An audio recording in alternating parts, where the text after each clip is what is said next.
Are you just playing notes? Or are you playing a solo and making music? Often when solos are on one chord, then it becomes painfully clear when a guitarist doesn't know how to make that sound like music. But let me show you some ways to fix that. Let's start with the worst mistake. Those solos where it's just a bunch of notes strung together.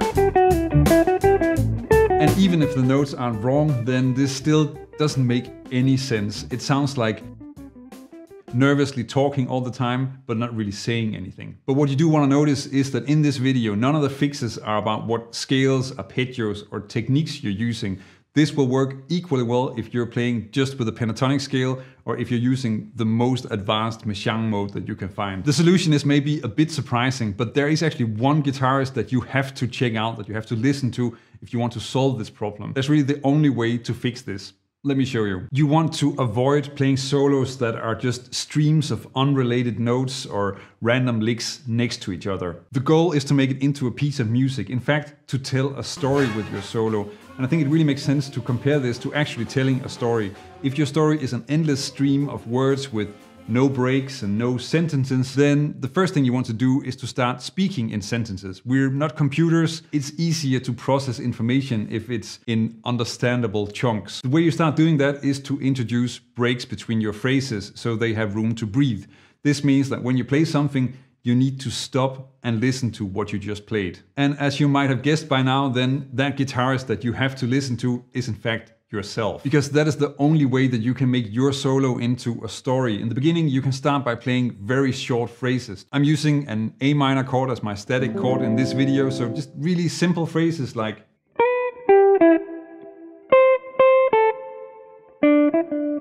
and in that way, then you get used to playing a phrase that has a beginning and an ending, and you can start listening to what you just played and use that to develop and decide what to play next. That is what is going to make it all fit together and become a solo that's one piece of music, not just a bunch of licks next to each other. And some of the important skills that I'm going to cover later in this video are actually a lot easier to develop if you really work with these very short phrases. So there are only advantages to working on this. If we stick to the idea of a solo being a story, then it can be very useful to have phrases that tie the entire solo together. Imagine watching Harry Potter, but in this version, the first part of the movie, it's all about Harry Potter. Then it's about Snape, and then it's about Dobby. The underlying plot is pretty much gone, and it's probably not going to be a great movie to watch. You want to try to have phrases that are the main character and that develop in your solo. Maybe not for the whole solo, but just sections of it. What I'm describing here is, of course, motivic development, and that is one of the most powerful melodic concepts in music, and definitely something that you want to have in your solos. And it's a great way to just take a motif and make that the main character of a section of your solo. But there are a few things you do need to get right about this. Don't just repeat a melody. That's the same as just looping a scene in the movie. It's tricky to get to work.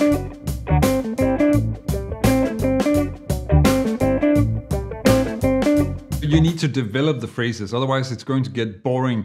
But actually, if you're working with short phrases like I just talked about, then that's not as difficult as you might think. So if we take that phrase that I was repeating, then you can do a lot of stuff. Maybe just try and change the last note. Maybe add an extra note at the end. Well, two actually. So you can do all these different things with it. You can change the rhythm.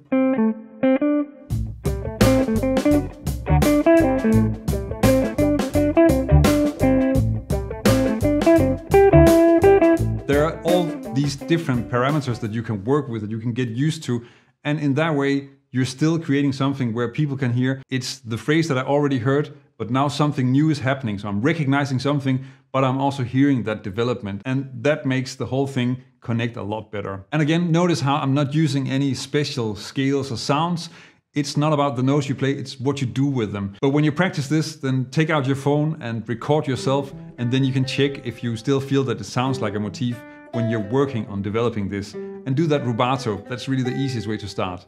Now, some great examples of motifs and motivic development that you probably already know are Beethoven,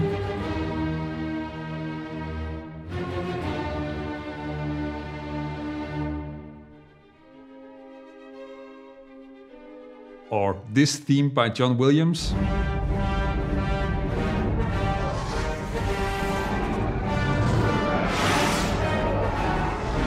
But once you start to listen, then you will notice that it is in fact everywhere. The first step in learning this is definitely to start to recognize it in the music that you listen to. Just get started listening to some solos and start to recognize how they're working with motivic development. There is another part of motivic development that I think is actually left out a little bit too often. The most underrated tool for making solos more interesting is probably rhythm. Rhythm can be a creative element that you can use in so many ways. You can use it to log in with the groove or play over it. So in this case, I'm playing on that A minor chord and the groove is 16th notes. So if I play a phrase that's using the 16 notes, then I'm sort of really logging in with the groove.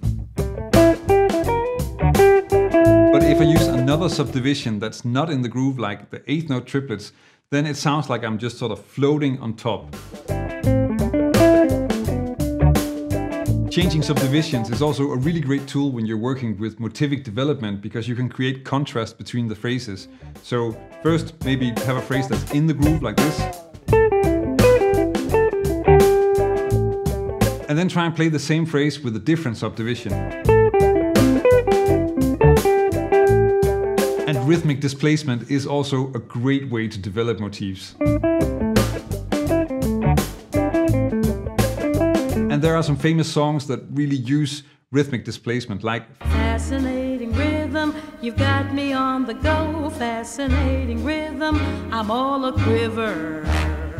And an easy way to use this is to take a group of notes that don't fit in the meter. So in this case, we're in 4/4, and you can use 6, 5 or 3 note groupings and then just repeat them to create a motif that is shifting on top of the meter, and in that way becomes a more interesting phrase.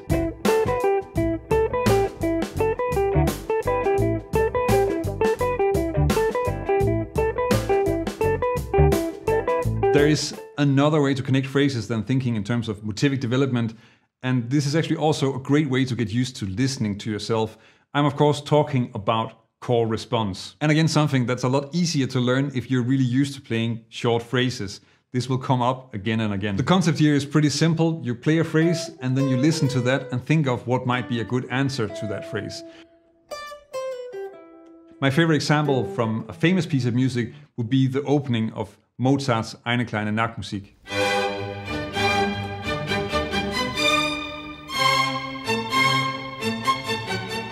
And again, I think it makes sense to just practice this rubato using short phrases.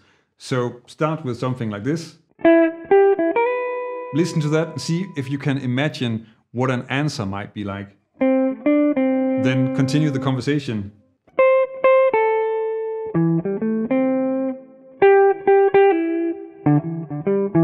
You kind of just want to try to see if you can find some way to contrast the phrases. So in this case, I'm using the register, but you could also use different kinds of rhythm. So in this case, maybe play sort of very staccato in one and then more legato in the other one.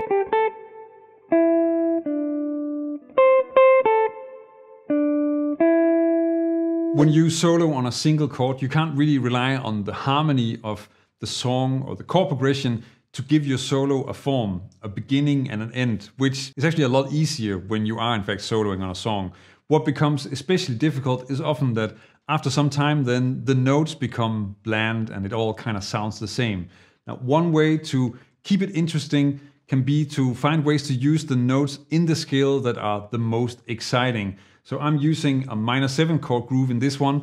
So that means that maybe the 9th and the 13th are really good examples of notes like that.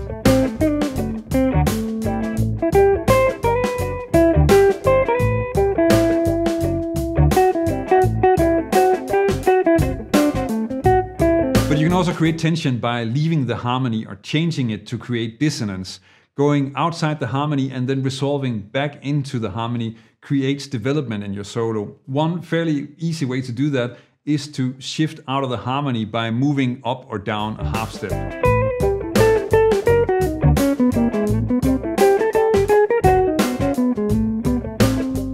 And here I'm just changing the chord from A minor 7 to A flat minor 7 in the middle of the line. In fact, I do this twice in this example, and that gives me a section of the phrase that's very dissonant, which then resolves back into the A minor 7 chord. This is often referred to as side slipping because you're sort of taking a step outside and then move back home. You can do a lot of things with other chords. I have a video on that for minor 7 chords that I'll link to in the description of this video. Another approach that you can use is to reinterpret the chord and move to a sound that in the context is more dissonant and therefore more interesting, like using A diminished over the A minor 7.